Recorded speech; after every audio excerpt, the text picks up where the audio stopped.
go over two significant apparitions that deal quite at length with the crisis of the church during this time that we live, really the 20th century, the mid-20th century.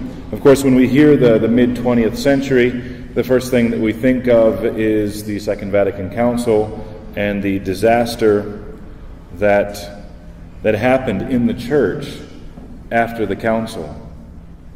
It's interesting, I was having lunch yesterday and he was a provincial for the Franciscan order, and he described what it was like in the Franciscans when the council had finished, and then, 1970-ish. And he said that in his class there were 40 young men for the priesthood, and in the end there were 2 that made it out. And even he was describing the story of this other priest, other seminarian, who was saying that he was going to leave. And, he said he had to slap him and said, "What are you thinking?" And he used the word crisis. He said, yes, after Vatican II, we had a crisis on our hands. It's interesting that he used that word, and it's interesting also that he acknowledged that fact, which is a dramatic wiping out, almost, of that year. So that's what we think of first off. But we realize that these things, they're not made overnight. Vatican II didn't happen overnight. Vatican II was successful because of all the work that had been done forming the minds of the clergy through the years. So you think of the document, the permanent instruction of the Alta Vendita, which describes the efforts of the Freemasonic groups to destroy the church. The efforts to destroy the church.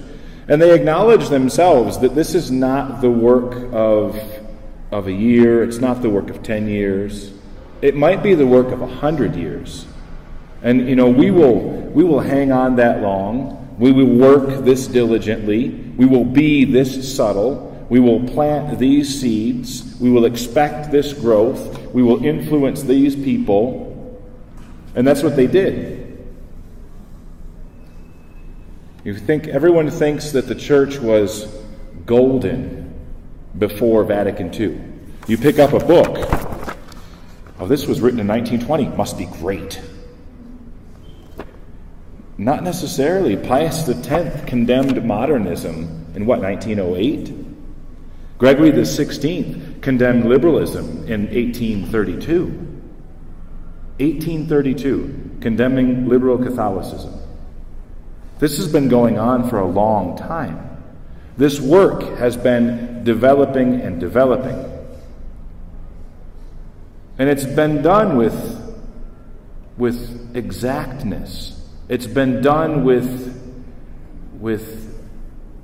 intelligence.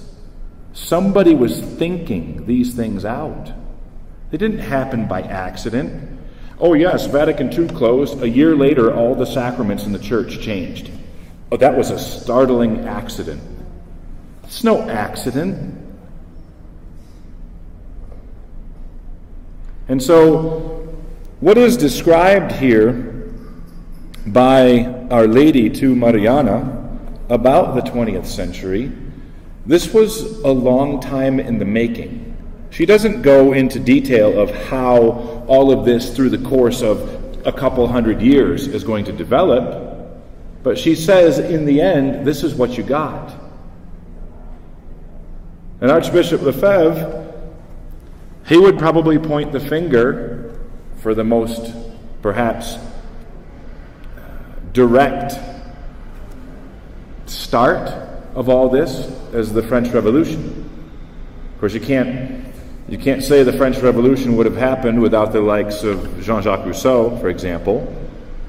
But he says the French Revolution was this explosion of of personal liberties, which is non serviam, I will not serve. And in 1962, the French Revolution happened again in the church. And these explosions of liberties, things that were already condemned by Gregory XVI. Indifferentism, liberty of conscience, liberty of press, liberty of speech. All of these things were condemned by Gregory XVI, explicitly, using the exact terminology, word for word. All of these things were condemned. And then the church in 1962, what do? They take all those things and adapt it to themselves as now policy. And so what happens is, with the council projecting out all of these liberties, other things become more important than the faith. For example, why do religious change their statutes or their rule? Why do religious abandon their habits? Why is it that the sacraments changed? Why is it that they feel the need to write a new Mass? Why is it that they feel the need to actually construct churches according to a different principle? We can no longer build the church in the form of a cross. We'll build the church in the form of a circle to stress this theology. So what the Blessed Mother describes, it's not a shock for us, because we've seen it, all of these things, and it's actually the reason why we're here. Because we realize that we cannot go along with these types of things. Is it by accident that Woodstock was pretty much right after the council?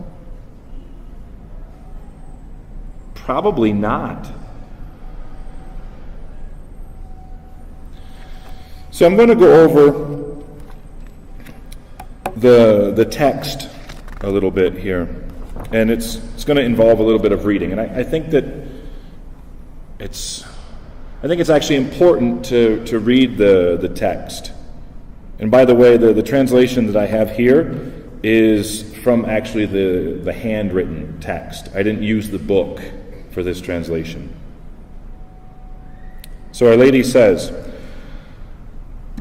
I make it known to you that at the end of the 19th century, until a little after the 20th century, in what is today the colony and will then be the Republic of Ecuador, the passions will overflow, and there will be a total corruption of customs because of the almost total reign of Satan in the Masonic sects, which principally will strive to corrupt the childhood to maintain the general corruption. So, there you've got the Masons involved, and they have an intention to corrupt child innocence, because they know those children are going to grow up. And when they do grow up, they're going to be the building blocks of new society. And if their innocence is corrupted, if their faith is corrupted, a couple generations down the road, you're going to be left with a void. Woe to the children of this time! They will receive the sacrament of baptism with difficulty. Confirmation will be the same. The sacrament of penance only when they remain in Catholic schools, in which the devil will put all efforts to destroy them using authorized persons. So the sense there's going to be an effort to remove the means of sanctification from those who need to be sanctified, so particularly the children.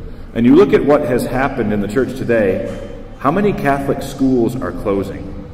I mean, they are closing in the bunches. And even those that stay open, and tuitions are $15,000 a year, even those that stay open, they no longer teach the Catholic faith. They teach religions. Religion and religions. And they teach all of these different religions without the preference of one over the other. Islam is just as valuably explained as is Judaism, or as is Catholicism, or as is Protestantism. And the sacraments, for example, baptism will be received with difficulty. Just imagine this consequence of liberty. Because of liberty, the child is left to decide for themselves. That's this new idea in the church today. You do not baptize a child as an infant because that would be a walking over their liberty. These types of decisions are important, and they need to be made solely by their own will. Of course, in the meantime, until they get to 14 years old, they've just been destroyed with all kinds of exposure to immoralities, sensuality, immodesty. They've been destroyed. Girls in schools today are getting pregnant at 12. This happens. And so the baptism, which would have provided the exorcisms, which would have provided the beginning of the spiritual life, the sanctifying grace, the first grace into the soul, the infused virtues of faith, hope, and charity, the gifts of the Holy Ghost, all of that is not present. Except what is present is all the tendencies to sin and the best environment to actually promote that. And by the time they do reach the age, as Our Lady says, the sacrament of baptism will be received with difficulty. And it's true. That's happened and is still happening. The sacrament of confirmation will be the same. Aside from the fact that there's actually questions of sometimes of validity of the new sacrament, the fact that children are not baptized and they choose not to be so when they reach the age of 14 or 15 years old, then of course the confirmation will be the same. Of course they're not going to receive the sacrament of confirmation to make themselves soldiers of Christ and apt to defend the faith. No. Our Lady goes, one last point, in which the devil will put all efforts to destroy them using authorized persons.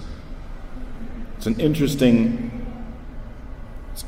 phrase. It was the best way to translate that. Best way to translate that. I think of one of the schools in the Philippines when I was stationed there. It was a Catholic university. Xavier University, Jesuit. And a certain group of zealots went around and did a survey in the student body. And the survey was, is the Eucharist a reality or is the Eucharist a symbol? And of those who answered, 71% answered that the Eucharist was a symbol. And when asked on what are they basing their answer, this is what they were told by the sisters and the priests in their child catechism. Authorized persons. The sacrament of communion will be the same way. But oh, how I regret to manifest to you that there will be many and great sacrileges, public and also secret, profaning the Holy Eucharist. How often during this period they, the enemies of Jesus Christ, instigated by the devil, will rob the consecrated hosts in the cities, only to profane the Eucharistic species. My most holy Son will be seen fallen on the floor and trampled by filthy feet. Of course, the circumstances in the church today definitely do not provoke Eucharistic adoration. In fact, circumstances in the church today, they rather go along with real absence, honestly. You think about 1969 when the new Mass came out. Many people were happy with it. Many people were happy with it. A good number of people left the church. But why would a number of people be happy with it? Once again, I think they weren't in love with it. Archbishop Lefebvre was looking forward to a liturgical reform within the church, because he saw that these things don't mean what they should mean. And people are not impressed as they should be impressed. And people do not attend Mass like they know what's going on. And priests themselves do a shabby performance, so to speak.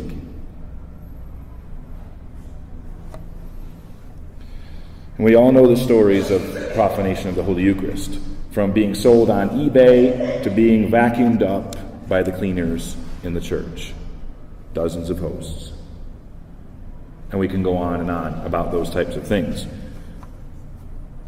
One thing of the years that I've been coming here that I noticed when saying Mass in the church, you'll notice the hosts are just like at home. That's because I brought 2,000 of them.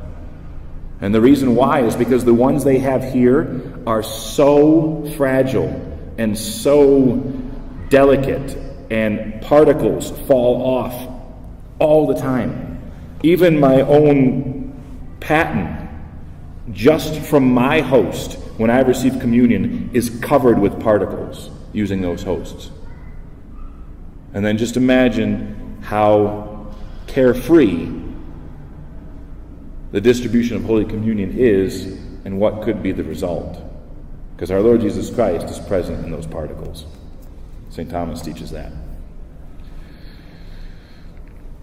And in this my convent there will be faithful souls, fervent spouses, and lovers who will make reparation with loving tenderness, suffering from seeing Him so hated by their ungrateful brethren, those sinners who will seem to have no human heart. The astute devil will attempt to impede this, putting ideas of despair in the imagination of my suffering daughters to make them lose the merit. So once again, the importance of the religious vocation, the fact that Mariana is told that the spouses and the lovers of Christ, which is the religious life, the consecrated souls, they are the ones who can act as this kind of defense. And yet the devil will go after them so much so as to make them despair and to abandon their vocation. But in those times they will already know you and also the favors that I have dispensed to you. So this is Our Lady talking to Mariana, which is the understanding that this title of Our Lady and Mariana herself would become known in this same time of crisis, and known for a reason. How I love the happy inhabitants of this sacred enclosure. This knowledge, together with the love and cult to my sacred image, which I strictly order you today to have made as you see me, put me upon the abbess's chair, so that from there I will govern and rule my daughters and sustain my convents against the fierce determination that Satan will have to destroy it, availing of good and bad men. So you heard even good Catholic presidents have tried to take even that convent. By this time, in this poor country which will lack the Christian spirit, it's the best way of saying it. We're talking about a subculture that exists now. Lacks the Christian spirit, the sacrament of extreme unction will be little respected. Many people will die not receiving it because of the neglect of families, because of misconceived affection towards the sick, and also because of some who oppose the Catholic Church, instigated by the accursed devil, depriving the souls of many innumerable graces, consolations, and strength to make the big leap from time to eternity. The Church doesn't talk this way anymore. Some will also die without receiving it by the just and secret punishments of God. That's liberalism again. How so? Well, with one's liberty of conscience, conscience becomes the rule of morality, which is exactly this whole dilemma in the church today with regard to marriage, with regard to same-sex marriages, with regard to the divorced and remarried receiving communion. It's the same thing. Liberty of conscience.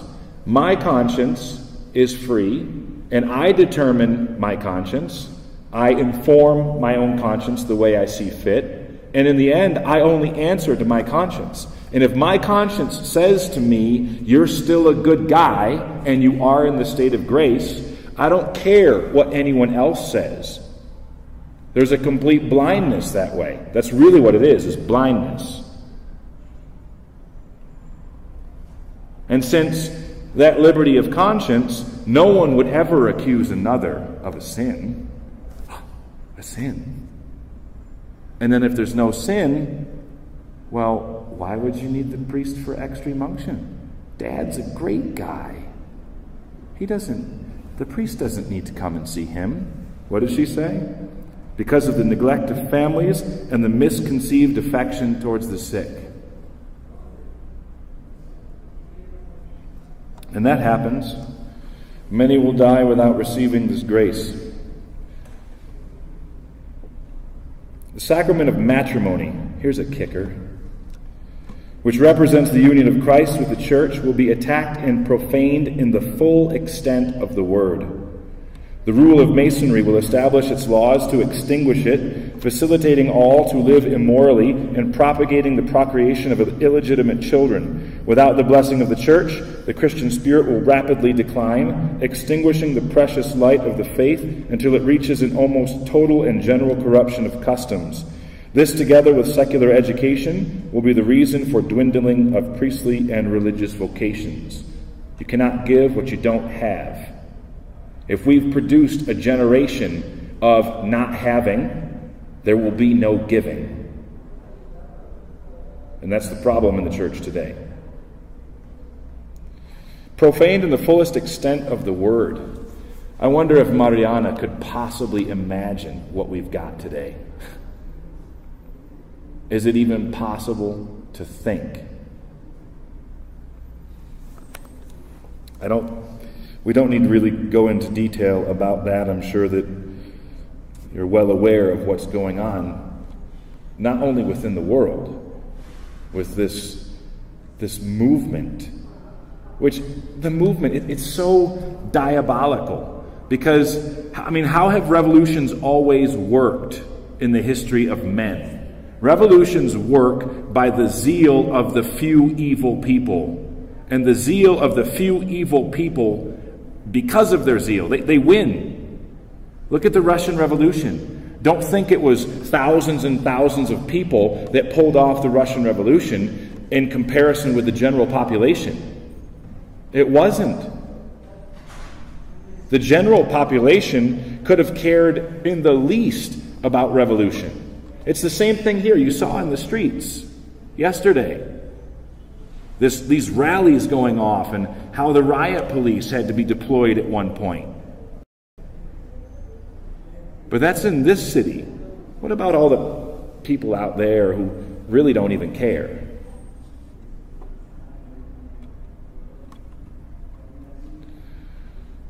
The revolution is the minority.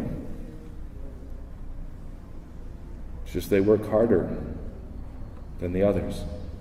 And they succeed. The whole LGBT movement. I hate using that expression. That whole movement, is it even 1% of the population? And imagine how they dictate policy in this country. They dictate that policy. They rule. They rule the other 99% because we're all a bunch of sheeple. That's why. And what they've done to marriage is outrageously disgusting, filthy.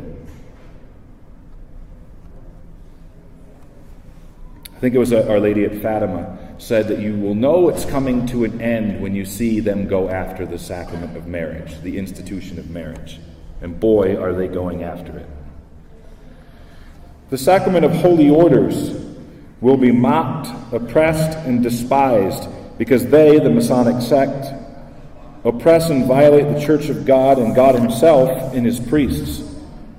Then the devil will endeavor to persecute the ministers of the Lord in all ways and will labor with cruel and subtle astuteness to deviate them from the spirit of their sublime vocation, making them degenerate into debauchery.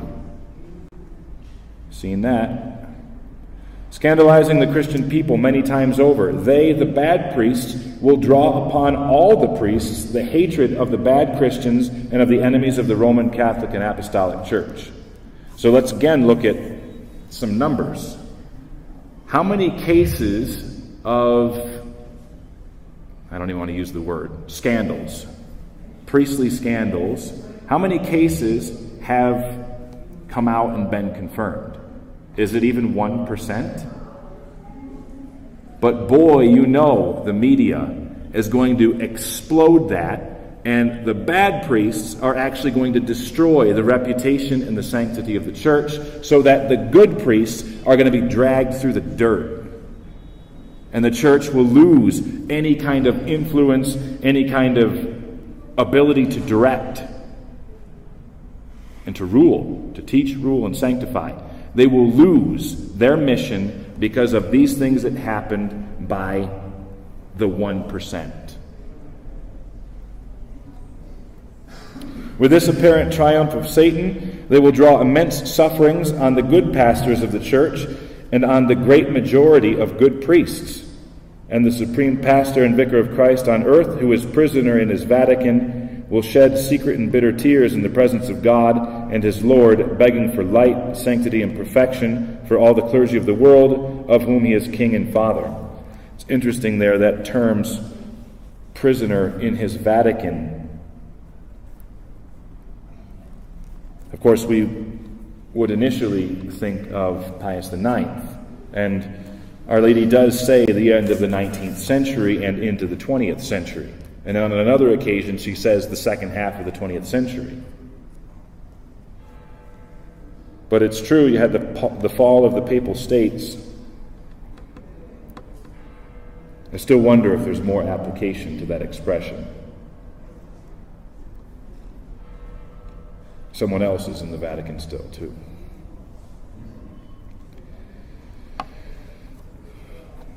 Moreover, in these ill-fated times, there will be unrestrained lust, which will captivate countless frivolous souls who will be lost for being the snare of sin for the others. Innocence will almost no longer be found in children, nor any sense of shame in women. And this supreme necessity of the church, he who at the time should have spoken will be silent. And that's an interesting, he who should have spoken will be silent. Obviously that could be a single individual, but it could also be a bunch of individuals. Imagine the amount of clergy today that do not tell the people that they are in sin. I mean, we know it's a sin to miss Mass on Sunday with no reason. Oh, I just felt like I'd sleep in. That's a grave sin. How many pastors today, aside from the need for the Sunday collection, are going to focus on that? So that apparition, and actually it's not the full text of the apparition, but it was the meat and potatoes. That was in 1610 on January 21st. Another one, and like I said, when I was writing this, what I wrote, I picked two that I thought were very impressionable, very complete, a lot of details. So this one was on February 2nd, 1634, which Mariana died on January 16th, 1635. So this is roughly a year before her death. Mariana was praying in the upper choir in the middle of the night, as was her custom. She saw the sanctuary lamp go out, leaving the main altar completely dark. She thought to go and rekindle the lamp, but when attempting to move, she was unable. Then Our Lady appeared and lit the tabernacle lamp. Then the Blessed Virgin spoke to Mariana. The lamp that burns before the prisoner of love and that you saw extinguished has many meanings. The first is that at the end of the 19th century, and will continue to a large part of the 20th century, various heresies will spread in these lands, then already a free republic. The precious light of the faith will be extinguished in the souls by the almost total corruption of customs. In this time there will be great physical and moral calamities, private and public. I think what's important to understand as well, Our Lady speaks often of these things happening in Ecuador. And it does not mean that these things will not be happening somewhere else. It simply means that Mariana is being given information which is perhaps a little more concerning for her. Everyone would be a little more concerned about their own house, or their own land, or their own country. And on other occasions, she does generalize as the entire church. The small number of souls in whom will be preserved hidden the treasure of the faith and of the virtues will suffer a cruel and unspeakable as well as prolonged martyrdom. Many of them will descend to the grave from the violence of the suffering and will be counted as martyrs who sacrifice themselves for the church and for the country. In order to be freed from the slavery of these heresies, those whom the merciful love of my most holy Son will destine for this restoration will need great strength of will, constancy, valor, and much confidence in God. To put to test this faith and confidence of the just, there will come moments in which everything will seem lost and paralyzed, and then will be the happy beginning of the complete restoration. That's an echo of, in the end, my Immaculate Heart will triumph. Interesting also, those whom the merciful love of my most holy Son will destine for this restoration. So it points to the fact that there will be people involved with the work that they do who will help or will execute the plan of God. The third reason, I skipped the second one because it had something specifically to do with the convent. The third reason why the lamp was extinguished is in these times there will be an atmosphere filled with the spirit of impurity, which like a filthy ocean will flow through the streets and squares and public places with an appalling liberty, so that there will be almost no virgin souls in the world. The delicate flower of virginity, like a flower that is timid and threatened with complete destruction, will shine far, taking refuge in the cloisters. It will find suitable land to grow, develop, and live, its fragrance being the delight of my most holy Son, and the lightning rod that holds back the divine wrath, without which it would be necessary to rain fire from heaven to purify these lands. So the importance again of the religious life. The virgins taking refuge in the cloisters, who will act as a lightning rod to hold back the divine wrath. Our Lady at La Salette spoke similarly, that she was the one holding back the arm of Jesus from striking. The fourth reason why the lamp was extinguished is that the sect, having seized all social classes, will have so much subtlety to introduce itself into domestic households that, ruining childhood, the devil will glory in preying the exquisite delicacy of the hearts of children. In those ill-fated times, childlike innocence will barely be found. In this way, vocations to the priesthood will be lost, which will be a true calamity. Once again, you cannot give what you don't have. If society has produced a glorious glass of absolute nothing, then nothing will come from it. And that's why Archbishop Lefebvre said every vocation today is a miracle of God. The religious communities will remain to sustain the church and to work with valiant and selfless determination in the salvation of souls. Religious communities is an interesting expression as well. Obviously, it could refer to religious orders, could refer to clerical institutes like our own. It could probably also refer to different kinds of associations. The religious communities will remain to sustain the church. The religious communities would remain. What does that say for the whole diocesan structure? It doesn't say that parish churches are going to be shining beacons of faith. They will remain to sustain the church. Everything else will be lost. It is because at this time the regular observance will shine in the communities. There will be holy ministers of the altar, hidden and beautiful souls, in whom my most holy Son and I will take delight with the exquisite flowers and fruits of heroic sanctity. And that is exactly the reason why we are here. Yes, it's great to do the things that we did this past couple days, to see the things that we saw. But as I said to you at the beginning, do not think that your presence here is to just come and get something. Your presence here is to give something. There will be holy ministers of the altar, hidden and beautiful souls, in whom my most holy Son and I will take delight. That is what we are trying to provoke.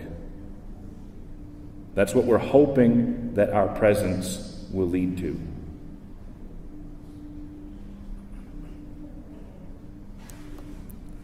You can't give what you don't have. Not trying to sound pompous, but we do have the faith. We do have the faith, and therefore we can give it. And if we can give it, someone can receive it. And if they can receive it, it can grow. And when it grows, things will change. Imagine a transformation in the religious communities of this city. What kind of good that could provoke. Just imagine. Against these ministers, impiety will wage a cruel war and will fill them with vituperations, calumnies, vexations to impede the fulfillment of their ministry. But they, like most firm columns, will remain steadfast, confronting everything with the spirit of humility and sacrifice, with which they will be clothed in virtue of the infinite merits of my most holy Son, who loves them like the most delicate fibers of his most holy and tender heart. So there's going to be good ministers doing something good. That's what Our Lady says. Hopefully that could be us. And not only us, anybody who's a minister of Christ, if they're doing good.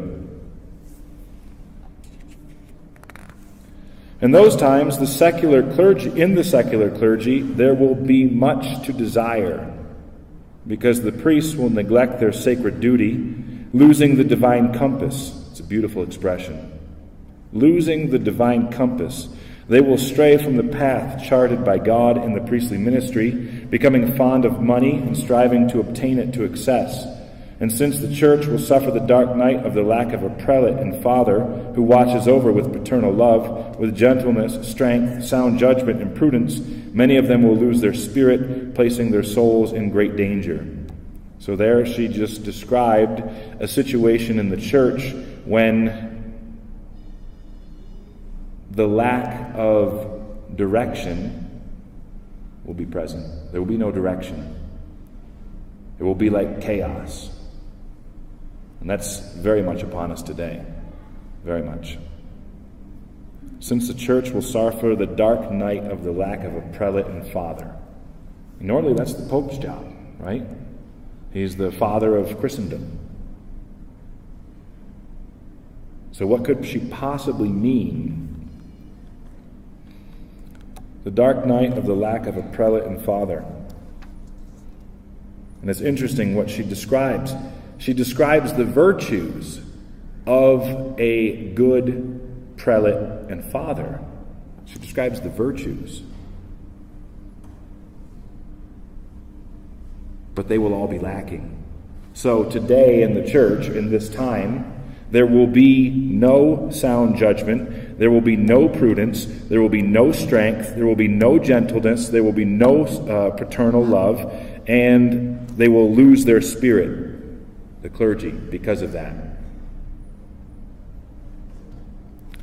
Pray insistently, clamor without tiring, and weep with bitter tears in the secrecy of your heart, asking our Celestial Father that for love of the Eucharistic heart of my most holy Son, for this precious blood poured out with so much generosity, and for the profound bitterness and sorrows of his bitter passion and death, that he may be compassionate to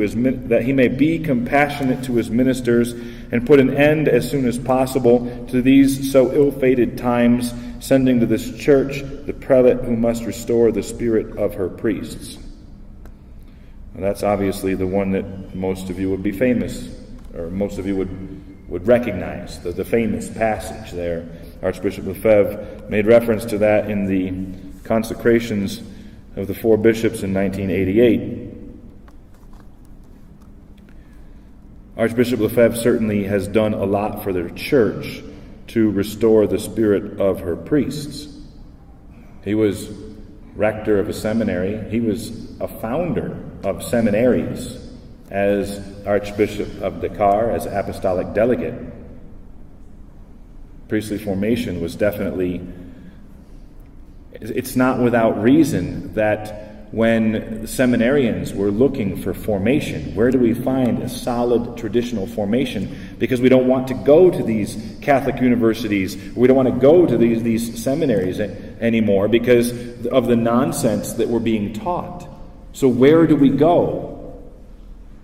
Apparently, Archbishop Lefebvre must have had a great reputation as one who keeps the spirit of the priests, because many people told these seminarians, go to that man. He is the man to go to. Interesting. And of course, we might think that, to restore the spirit of our priests, it is true that the spirit of the society is the Mass and the priesthood. That's our bread and butter. That's what we focus to. So it would be easy to assert that those words refer to Archbishop Lefebvre. However, there are other occasions in this work in which the prelate is mentioned with specific tasks that he has. And Archbishop Lefebvre did not do those. So I would not be too hasty to assert dogmatically that was Archbishop Lefebvre. God knows. Bishop Fillet could be him. God knows.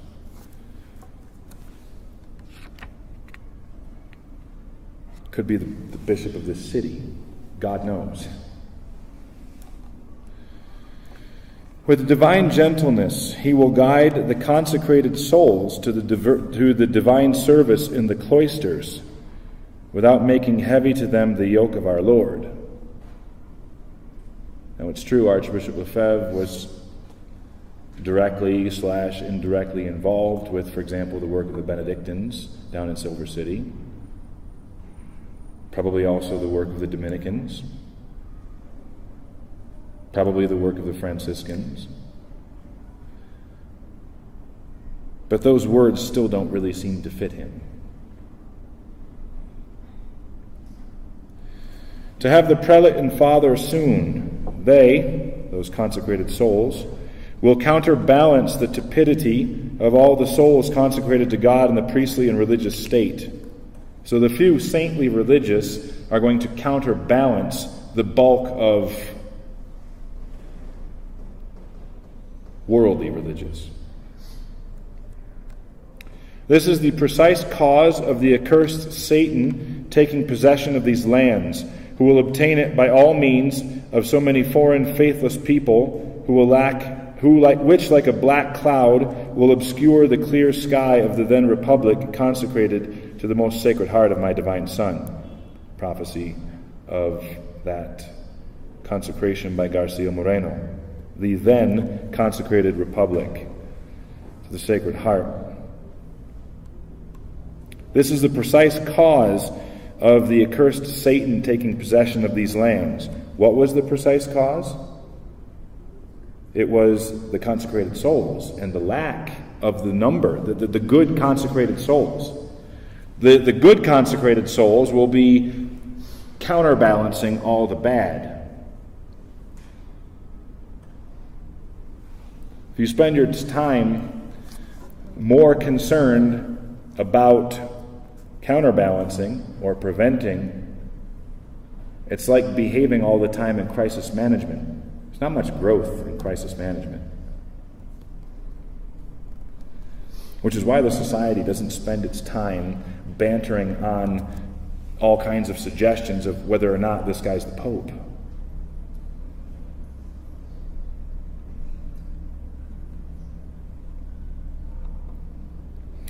Introduced by these faithless people are all the vices. Because of them are all types of chastisements, among them pestilence, famine, and conflicts among themselves and other nations, losing a considerable number of souls so dear to Jesus and me because of apostasy.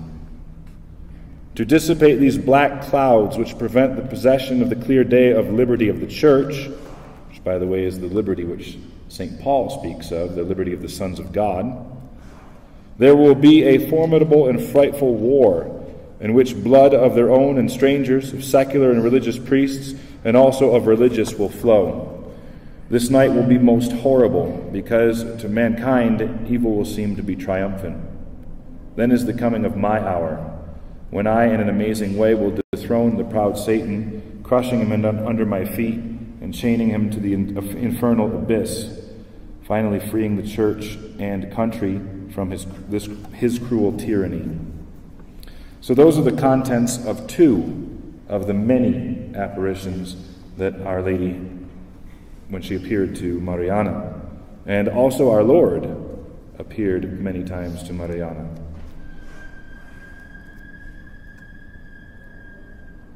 Is this a giant I told you so? Because we know, we're aware of these problems in the world and in the church today. So what's the benefit of then looking over something like this which we already know? And I think the benefit, I think she lists a program. Because you can look at it from the side of all of these evils. For example, she goes through each of the sacraments. We know the sacraments, all the sacraments after Vatican II were changed. But she lists all the sacraments and the destruction that's going to happen to them. So we can see the side of devastation, but if you flip it around, it's actually telling you what needs to be done to restore. So baptism is not going to be given, and confirmation neither. Well, the ministers of the church better start teaching and providing for that. And the Holy Eucharist being profaned. This has to stop. Which is why the whole scenario of the new Mass needs to stop. And we see this loss of the priestly spirit. What would Archbishop Lefebvre say? It's time to restore the priestly spirit. It's only going to happen when young men are going to go to the seminary.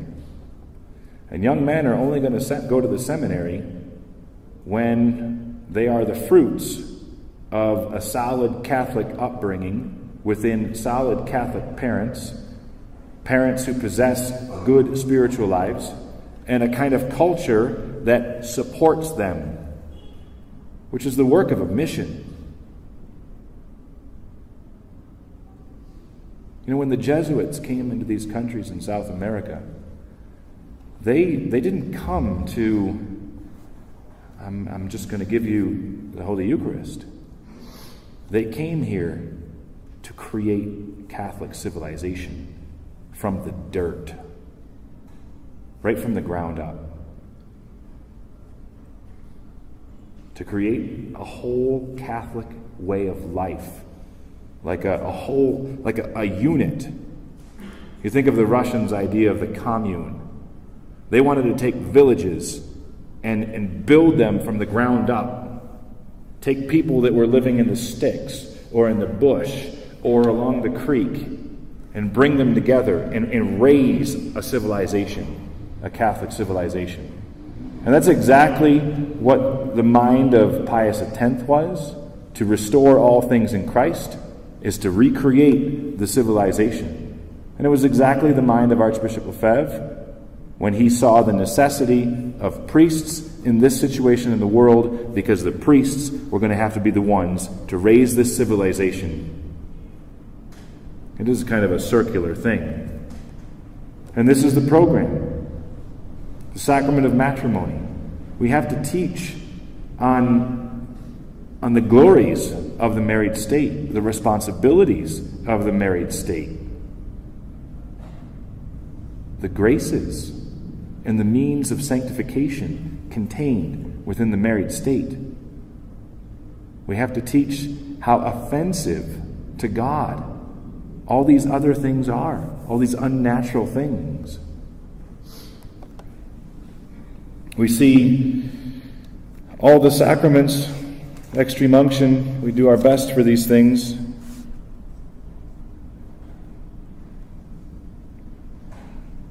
It's a program that she's putting before our eyes if we look at it rightly. A program. And all of us who have this kind of awareness of what's going on, we must really bend ourselves to put into this program. It's a very difficult thing. You know, you see, for example, I was talking with one individual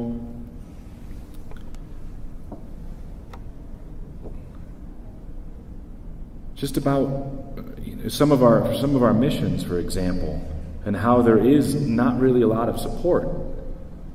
I come from a very small chapel. We're 50 or 60 people. Not many.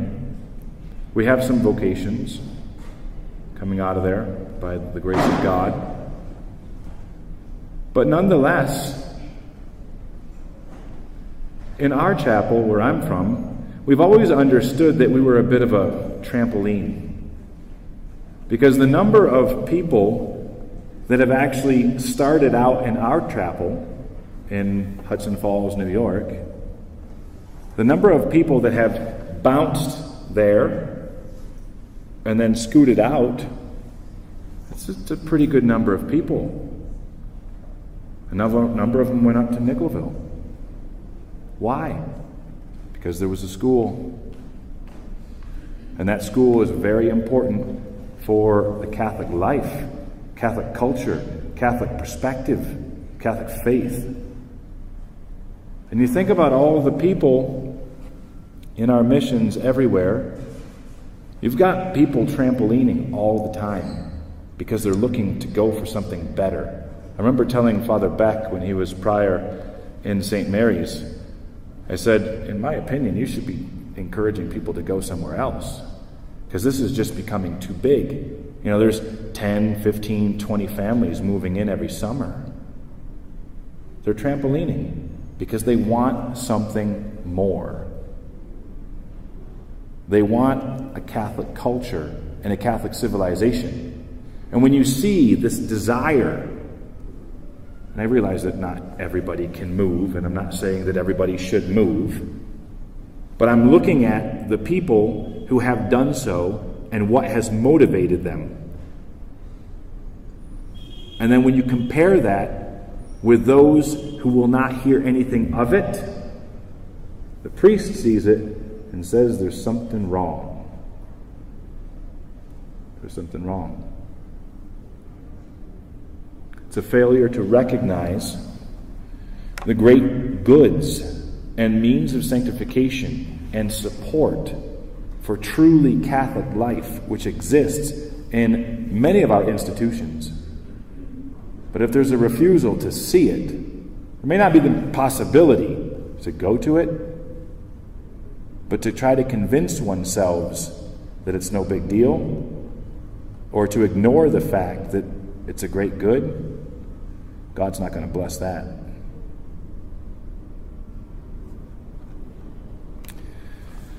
So let us understand the apparitions here.